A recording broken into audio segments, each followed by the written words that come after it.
So today we are here to have a little conversation around the future of home and work. So I have the privilege of being here today with three of the companies that are part of the inaugural Reach commercial class, who all happen to have something to do in this area of co-shared space. And so we thought appropriate for a conversation around the future of home and work. So thank you for joining us, Colleen, Jorge, and Sheila. So just to kick us off and give us a bit of context, why don't you introduce yourselves and tell us a little bit about what your company does kind of in this co-shared space. Colleen, would you kick us off? Yeah, so thank you for having us. I'm Colleen Werner, and LulaFit is a managed amenities platform. So we're a technology-enhanced services business, and we plug in technology, people, and programming into the shared spaces in multifamily and commercial office buildings. So think fitness center, spa in a condo building, a tenant lounge, kitchen, and we put together programming that makes those spaces more valuable. Cool, thank you. Jorge, tell us a little bit about Trove. Hi everyone, my name is Jorge Aguilar. I am the founder and CEO of Trove. Trove is a collection of high-end vacation rentals and co-living spaces. Very cool, thank you. And Sheila. Thanks. I'm the CEO and co-founder of Keyowski, and what we are is an open data technology platform company, and we connect people and teams with the type of space that they're looking for in a matter of seconds. We've created a custom matching algorithm that looks at things that are important to the company, such as monthly budget, location, property features, wellness, and then you're matched to the space within seconds. And our goal is to really eliminate friction for landlords, brokers, and tenants, and provide transparency and information. Awesome, thank you. So when I was asked to moderate this session on this particular topic, I kind of found it interesting because as an MLS or association executive, it's not really one of the things you think about is sharing space, because a lot of our world is focused around ownership, so property ownership, home ownership, that type of thing. So I did a little bit of homework, and it turns out that in Canada, where we have a lot of space, you don't think about sharing stuff, but there's a lot of people that share space. So it's really cool that you guys are here today to talk a little bit about this kind of rising global trend. Some of the research that I was doing, talked about the fact that, 2.5 million more people will be moving into urban spaces in the U.S. in the next 3 to 5 years, which is pretty substantial. You've got growing trends around co-sharing in largely, the European, Asian countries, but turns out that of the top 100 countries, Canada and the US have the fastest, or the 7th and 8th fastest growing kind of co-sharing space. So a pretty phenomenal trend that's going on. So can you guys give us a bit of a sense from your perspectives of, what are some of the major trends we see right now in co-shared space, either commercial or residential? Jorge, what are you seeing kind of from the residential side? From the residential, we do two things. We do vacation rentals and we do co-living space. For vacation rentals, a lot of people sort of think of Airbnb, right? Airbnb is the sharing economy, or one of the biggest symbols of the sharing economy.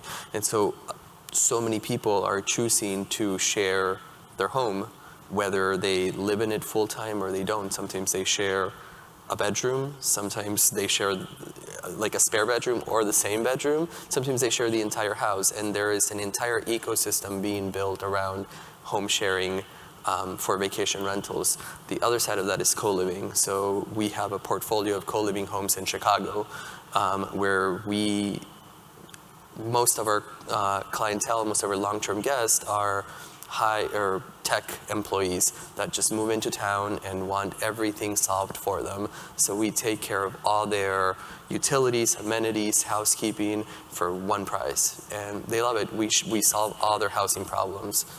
So it's an efficiency question in your experience, and it's less about potentially cost. It's more about just convenience and It is. And ease. It's absolutely about convenience.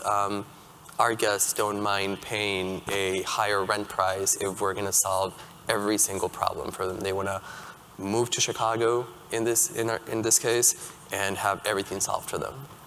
Well, Colleen, what about your experience from the amenities point of view? What are you seeing in terms of what do you see in terms of kind of that shared aspect, and what types of trends are kind of happening in that area?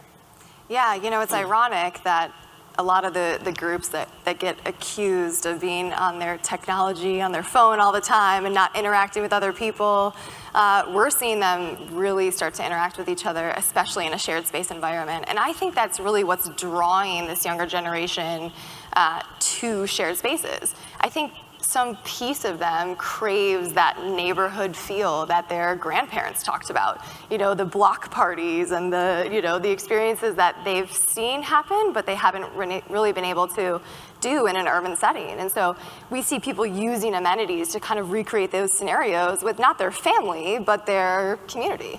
And they really bond with their neighbors. They're building this sense of ownership, even if they're in a rental, which I think is really interesting. So, I think they're craving that sense of community, of that bonding with other human beings, and we're seeing them kind of spend so much more time in their offices, right? So that when they get home, they don't necessarily want to be in a box by themselves. They want to be with other people. We have very social generations coming behind us, and I think that that's going to only continue to thrive the trend that is, everything. So it's interesting that both of you kind of pinpointed the younger generations. Is it really just the younger generations that we're seeing driving this trend, or does it transcend all generations, or are they generation specific? I'm curious.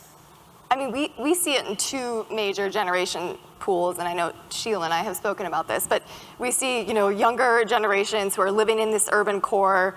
They're less worried about getting married and having children. I think, sorry to all the mothers in the room, but they're really focused on their careers, and they want to live in that urban core where they can have the convenience of being close to work, close to their friends, and close to all the activities that they want to be a part of. And then we see them get married, and they're now priced out of the market. So they move out to the suburbs, and then something really interesting happens. Then they send their kids off to college, and they decide they want to come back to that urban core, and they want that same convenience that the millennials and generations behind them have. So we actually see a lot in condo buildings, a huge rise in that sense of community. I mean, you're seeing 50 and 70-year-olds interacting in the same social events because they're craving that sense of community, and they have a lot of common bonds. They're successful, they're either retired or about to be retired, and they want to drink and have fun because their kids are in college. Fair enough. Fair enough. What about from a work perspective, Sheila? What do you think some of the trends are happening in terms of how people are connecting with their workspaces, and maybe, very similarly are connected to what Colleen's described in terms of people wanting community? Are we seeing any trends in that regard from a workspace point of view? Absolutely. And we're seeing that with the younger people, as Colleen mentioned, but we're also seeing it from enterprise companies. So what we're finding, which is a really interesting trend, is that the WeWork, Notel, Serendipity Labs, there's a number of them, most people just know about WeWork, that they are actually attracting enterprise companies as well into 40% of their portfolio. So what's driving them is, yes, there's a sense of community and amenities that they like that would be hard to build out for smaller project groups or smaller suites. But there's also flexibility and an ability not to put a long-term lease on their books, and that is very, very attractive. And it also provides these companies with speed to market, so that if they have an innovative group, Adidas did this in Chicago, Aon has done it where they need to take down, space for 300 people, but they don't want to commit for longer than 6 months or a year. So I think it's a trend that's definitely going to continue, and a lot of companies are now planning for what they're calling agile space to be a full, 20% of their portfolio is what I've heard a lot of corporate America say. Right. So what do you think are some of the key factors or drivers prompting these large companies to invest in shared space as opposed to more traditional corporate environments. What's happening with the work demographic? What's happening with the work atmosphere that demands that type of a work structure scenario? I think a lot of what's happening is the lines between going to work have just completely been blurred, and now work is something people do. It's not a place you go. So I think a lot of that has really affected the kind of space that companies want. So we're also seeing companies who maybe are going to go do a traditional 15-year lease actually asking, is there co-working in the building, so that if I have overflow, or can I use the meeting space so I don't have to build that myself. So really there's just this huge eye on flexibility, on the marrying of work, life, personal, and amenities and wellness. People are even talking about vitamin N, which is getting your nature in, and natural light. So we're seeing a lot of innovative things that individual companies wouldn't think to put in their space, like a bowling alley or something crazy. Very cool. Like that. That's very cool. Jorge. Just to add to that, I agree with that completely.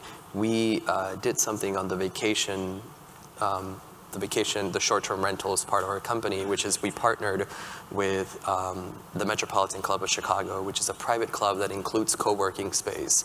And ever since we did that, our bookings went up by like at least 12%.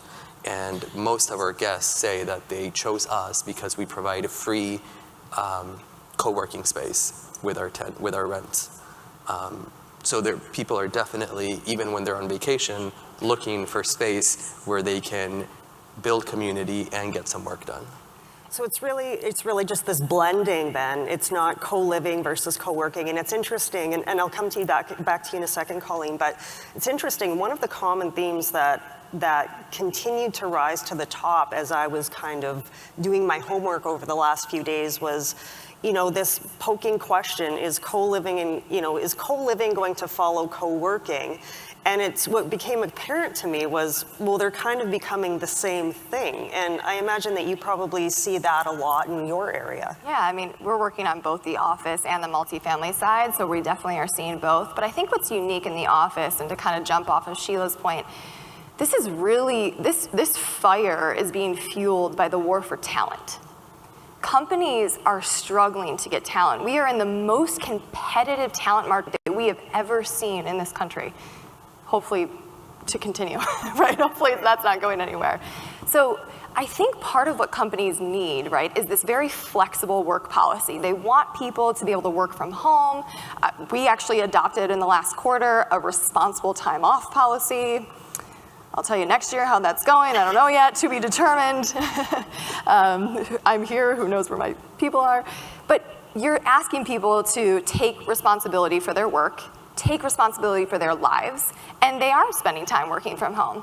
And when they come back to the office, they want that sense of camaraderie and team building, and that's what co-working can give them. So now you have a hoteling tenant in a building, and now you have hoteling employees in a building where they're coming to the building not because they have to, but because they want to. And that's what co-working is doing for them. They're pulling the employees back to that home base. And I think that's invaluable for any company. Yeah, I can't help but just, I mean, it's just become so clear to me through the sessions this morning, and I guess that's a little bit of the benefit that you have being, 5th, 6th, 7th on the docket on the agenda. You get all of the previous panels and speakers and presentations to kind of glean from, but this whole element of the human connection is, kind of really what's driving a lot of what's going on, not just in real estate, but in how, companies that are here, you guys, are really connecting people and real estate through technology, right? It's that human experience and that interaction that is really what's driving a lot of these trends from my point of view, and I think that's been really clear through a lot of the sessions this morning. So, if I go back to one of the opening panel this morning with Brad and Stefan and Marilyn, and they were talking a lot around, how the industry has evolved, the real estate industry has evolved and it's changing, and what might we see. And, one of the comments was, well, it'll probably be the same old types of things, just maybe a better mousetrap. We're going to evolve, do things a bit more efficiently. I'm curious from your perspective, do you think that this whole co-shared space might poke that traditional way that technology serves real estate in the future, either on the residential side or the commercial side? Because typically, again, it's been, home ownership, or it's been corporate property ownership. But do you think or do you see trends that might indicate that there will be a new demand for services, technology, products to serve this, the rise of kind of the co-shared space trend? Sheila, what do you think? I definitely think that, and I think we're already starting to see it today. We're seeing a lot of landlords that are more traditional landlords even partnering with technology companies to provide an app, not just to show you what's going on in your space or with your, burned out light bulb, but to talk about all the amenities in the building, in the neighborhood, concierge services, and we're just, all of them are, some are making their own, some are partnering with technology companies, but I think they definitely are weaving technology in as a way of life and understanding that people really want that information and to make their life easier through technology. Awesome. Jorge? There's a funny balance between technology and people. For us, when we host thousands of guests every year, and most of our guests don't want to have any interaction with us as long as everything's working fine. But the minute something doesn't work well, then they want to have a person on the phone immediately answering their message, or talking to them, making sure that they get an answer. So we are big into automating everything. But when something goes wrong, the slightest thing, then you need to have a real person there who cares and is empathetic. And as long as you have someone who is empathetic and cares and answers a problem, guests are happy. So that human technology interaction again. Yes. So important, so important. Very cool. One of the other things that struck me from this morning, and I want to shift gears just a little bit now because it, again, just a really unique kind of connection was, I think Brad Inman was the one that said, 5 years ago, had we been up here and somebody said, this iBuying thing, it's just a trend, it's a craze, and a lot of smart people kind of really discounted that as a notion. And yet, from today's Inman News, you could see the heat maps of where it's no longer a trend, it's kind of the reality. I have a sense that this whole notion around co-work and co-living has a little bit of that same type of stigmatism, if I could say that, around it. But this week we just heard, WeWork, and you mentioned WeWork. They went IPO, and these aren't small companies anymore, and they're attracting a lot of capital, like a lot of different aspects of the real estate space are. So, in terms of, is this just a trend? Is this a bubble that we'll see kind of, grow and stabilize or normalize? Or is this sort of a trend that we will see continue to evolve? I'm curious what your thoughts are on that, Colleen. Yeah, I highly doubt any of us are going to agree with that statement, or we might as well just pack it up and go home. I'd get a lot more sleep if it was. I think I really appreciated a couple of things that were said this morning, and I think one of them is that as entrepreneurs, as problem solvers, right, because that's what we are, we have to understand what's working and what's changing and what's not working. And I think one thing that seems to really be shifting is the emphasis on time and how valuable time was. Time is. I think previous generations have put more value on a dollar, and current generations and future generations put more value on time. And the problems that we're going to continue to solve, which will be solved by a lot of these co-solutions, solve the problem of time. Convenience and comfort, hospitality, and frankly, just being pampered after you've worked a 90-hour work week is important for a lot of people in today's workforce. And I think as realtors, if you can solve and bring in technology solutions or co-solutions or whatever solution you're looking at that's going to solve the problem of time, you're going to win. Very cool. Very good point. Very good point. Sheila, what are you seeing from even a workspace point of view? Where are some of those opportunities going to be? Those pain points that don't give them the vitamins, give them the painkillers. That's or pain Painkillers, yeah, that was one of my favorite quotes from earlier today. Where are some of the pain points that you see on the work side that will need to continue to be solved? Well, I think what a lot of companies have seen, especially the enterprise companies, as well as the smaller high growth companies, is what it's resolving for them is this flexibility and this speed to market. And I think now when everybody's valuing time, and that's what's important, and then you have flexibility on top of it, it's just something that's not going to go away, because all of a sudden everybody in business is realizing, oh, I don't have to deal with this very linear old line process of getting, office space. I can actually do it. And then what we're doing with Coeo is trying to make it as simple as that if you want to book space or even contract for space, you can do it in a matter of seconds if you're willing to do that. Most people would still want to go see the space, I would think, before they contract for it, but who knows where we're headed. Right. Maybe it'll be like iBuying and people will just, Self-serve. grab a floor, right? Self-serve. Can you imagine? Time, and it's back to the time You question. can count Right. on expectations to continue to get higher and higher, while price to be lower and lower. So that's something that in the vacation rentals industry we've seen evolve, is prices may not necessarily go up, but the expectation of our guests continues to go up. So you always have to look for ways to continue to add value to that experience. So it's a great segue kind of to the last piece that I would like to cover before our time here is done today. And that's, in the spirit of, the IOI Summit, investment opportunity, innovation, where are some of those biggest kind of immediate opportunities in this area to really take advantage of this growing trend from a technology point of view? I know there are a lot of companies out there, some great ideas. There's a lot of capital floating around that wants to support great ideas. So where are some of the biggest opportunities to, address these questions of time and connecting people through technology? Colleen.